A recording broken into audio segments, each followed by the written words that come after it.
while I was still a mechanic, Dr. Eastman Jacobs, and he was probably the only one that didn't have to sign in, sign out. He'd come to work for 2 weeks and sleep on the desk, and then he'd disappear.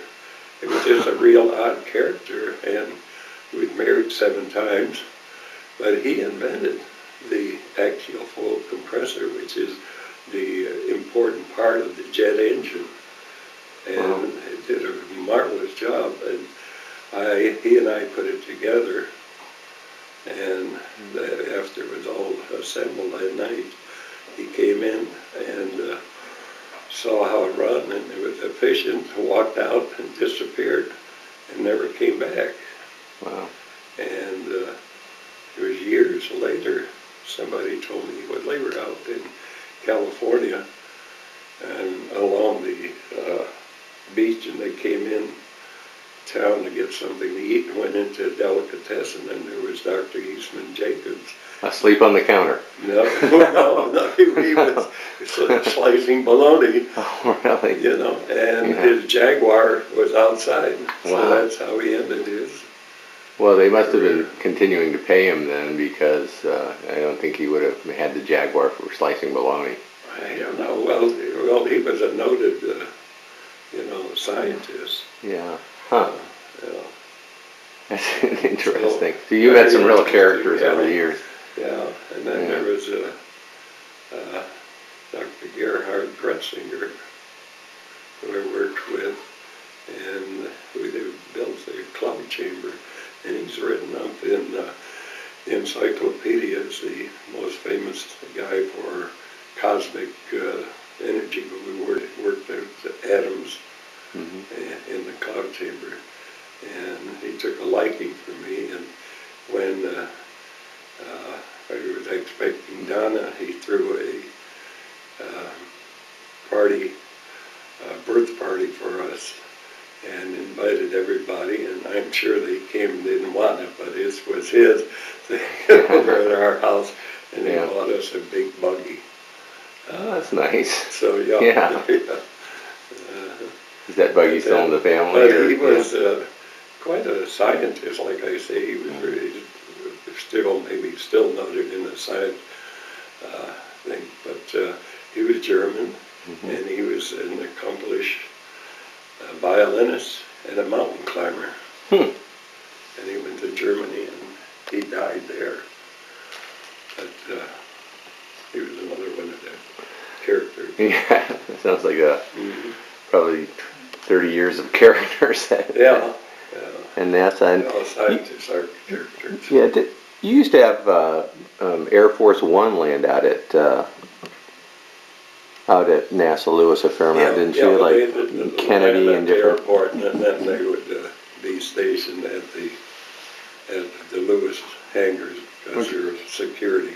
Yeah, you were telling me once, wasn't it President Kennedy came and different presidents that you'd had the opportunity to see over the years. And Kennedy. Well, security wasn't as strict then as it is now, so I was able to get a good view of them, Right. And his life. I thought it was an interesting story that you might tell again about the experience that you had studying theology and theodicy, and your personal search for God and not really getting the answers. And I think everybody today knows you as certainly a very very in tune with your faith, and it wasn't always so. Well, I was always in tune, but I had questions about it, and that's one of the things I did at John Carroll. Took all these courses and theology and stuff to prove what I was believing. Right. And I came away with probably better knowledge, but I wasn't that convinced and stuff. And I think it was only through making a Cursillo, which was a weekend retreat, and I came off of that. And it was just like I didn't need any proof. Right. And when was that? And that was, it came off, I was married because it ended on Mother's Day. And I came home and 11 o'clock at night went to bed. And my wife came in and says, your sister Ann died today. And they owned that restaurant and she worked all day and then just died. And I said, oh, so, you know, it was not a big shock. I think it's because of my spiritual awakening or whatever you want to call it. And, you know, and went to the funeral. And some of the people from the Tercio was there, the priest, so it was quite an experience. And after that, I didn't need to go and prove anything. They would call it the Holy Spirit. Right. And that was some time ago, right? Yeah, many years ago. And again, we'll switch tapes in a minute to talk about some of the work that you've done in the church specific to the what's the name of this particular ministry where you work with the divorced people and the remarriage and yeah, that was kind of part of the family life office. Yeah. I don't know. They've been asking you to. Yeah, they had the history of the divorce movement Right. in the Diocese of Cleveland, and Right. they go back where the church was very reluctant to recognize Divorce. Yeah. divorced people and stuff. And yeah. You were instrumental in that. We'll switch tapes and we'll talk about that in a second. But yeah. let's wrap up with sort of what your words of wisdom, in terms of, I mean, you're almost 80 years old now, and yeah. I think, 3 months. yeah, you look back, at,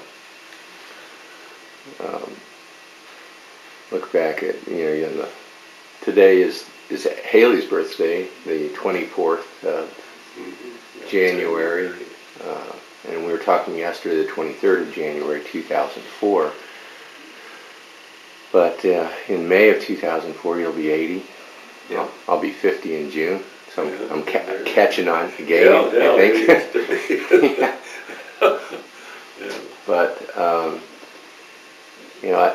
I think when I look back at age 50 over my life so far, my philosophies of life and things that are important to me and things that certainly changed. I'm wondering if we look back over these first 80 years and as Olin Pritchard used to say, you're not quite halfway to 160.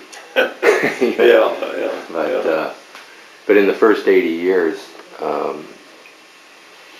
to look back and say, when I was young, I was thinking about this. I thought originally, you were thinking that you wanted to be in mechanics and then teaching, and you did different things, and you've served the church. And when you look back over it so far, what would you do to sum up what you? I mean, you always say better days ahead, sunshine around the corner. There's a lot of sayings that you're sort of. I remember in high school,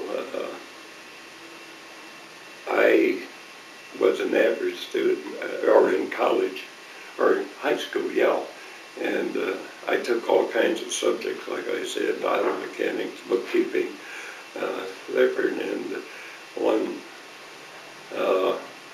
teacher I remember distinctly telling me, I'm really not going to amount to much because I didn't pick one subject and stay with it, because I was interested in a lot of things, but it worked to my advantage. And I'm really thankful that is, because in my days with Mass, especially when I was administrator, there I had to work with the mechanics and the engineers, and so this broad knowledge just helped me because I could talk to them and I could talk to the engineers and whoever I needed. So that broad knowledge just really helped my career, and I loved it. You know, I think I would have been unhappy if I went into teaching. As a matter of fact, I've gone into classes when I worked at NASA to talk about the space program, and after seeing how the children reacted, thank God I'm not a teacher.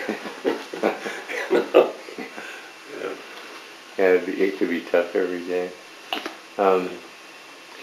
You, over the years, I think you were taking tours down to Mexico back in like the late 70s, weren't you? Yeah. Yeah, and you've had the opportunity to go all over the world. I mean, Yeah. When I started, I wanted to be a tour director because in NASA you got a lot of vacation time, so that would have been a good travel. So I tried it once, and I was the tour guide taking a group of about 160 people from Connecticut down to Mexico City and Acapulco. And I said, no, I'm not going. Everything could go wrong, went wrong. We got down there, and they told us that there's no room at the inn for 160 people. So I stayed up all night looking for another hotel to stay in. We found one, you know, and then I was the only single guy. Everybody was married, so I couldn't enjoy it. They had no one to share the experience with, where I could eat anything I wanted. You know, 3 different hotels and all that, but not to have it shared. And I remember they gave me the penthouse suite overlooking the city of Mexico. And there was an earthquake. And I looked out the window and I saw telephone poles and stuff like that. And I guess it's kind of for me that they do have a lot of that, but it scared me. And then on the way home, I was with a gal that she was really the tour guide, but the Mexicans don't recognize women, so that's why they let me do it. But she asked me how long it's going to take to get home, and I said, well, the captain said, I don't know, so many hours. She said, oh no. She said, that's too long. I'm going to go talk to the captain. So she went and talked to the captain, came back and says, he's scared because we're going to run out of gas. As a matter of fact, before we argued with the captain, where are we going to go? He wanted to go to Chicago. No, we want to go to Connecticut. All these people finally convinced him that not to go to Chicago, but to go to Connecticut. This is a Mexican pilot. So anyway, we did fly into Connecticut, and on landing, all the fire trucks are out and stuff. And because you were literally out of fuel. The people were asking what's going on. I said, no, that's shoveling snow. So anyway, we got in 2 o'clock in the morning, and then I went to the motel, and they gave me the bridal suite. So, for 3 hours, because I had to get up at 6. And fly to Cleveland, and Cleveland was all locked in. So that was my experience, my first and last. I said, no more tour guide. So, but you have since then. We've flown all around the world. Yeah. What are some of your favorite memories? I mean, you have the picture of you kissing the Blarney Stone. And oh yes, I think Ireland was our favorite place to vacation, and it was just neat. You could be yourself, and the people were so friendly and stuff. So I think that was it. Although we've gone, last year we went clear around the world. That was an exciting trip. Flew from Atlanta to South Africa, and I got on a cruise ship and went up the uh, yeah. Anyway, I went up the east coast of Africa and stuff, Right. and went on a safari. It was neat, and for a couple of days, then I crossed the Indian Ocean to Thailand, and I ended up in Singapore, and moved that to Hong Kong, and then up the Pacific coast to Chicago, all the way from Hong Kong to Chicago. Wow. 15 hours on an airplane, and then Chicago home. So now we're going to Australia. Well, weren't you guys also over in like France and Spain? Yeah, we went all over the European capitals on a guided tour. Right. And you went to Egypt? And we've been to Egypt. Right. Yeah. And all over Europe, Yeah. France. We went on a trip to France, to Paris, and down to wine country. We only have so much tape. It might be easier to talk about the places you haven't been. Not the only place I haven't been, China and Japan. We'd love to go to China, but Yeah. I don't think we'll ever do that. Well, you're going to be right in the neighborhood this trip. Yeah, yeah. But it's not too far. No, no. And we haven't gone to Alaska, but next year I think we'll probably go to Alaska and then concentrate on the United States. Yeah. And go to Akron and Toledo. Right. At my age, I can't get around as much as I used to. Yeah. My knees and stuff. Yeah, except you could be good to go again next year because you're having this tune-up on your knees, right? Yeah. Yeah.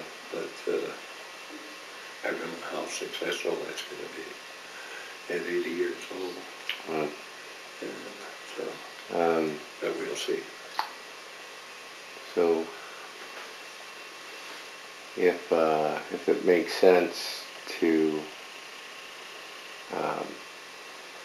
switch the tape right now, we'll take a little break, and okay. And I'll just switch the tapes, and then we'll talk about this history of the Catholic Church and wrap it up. And okay. Does that make sense? Yeah.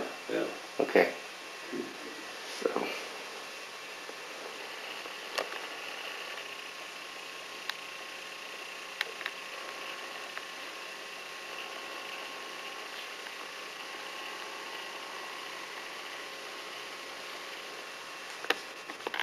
So it's Yeah. been exciting life.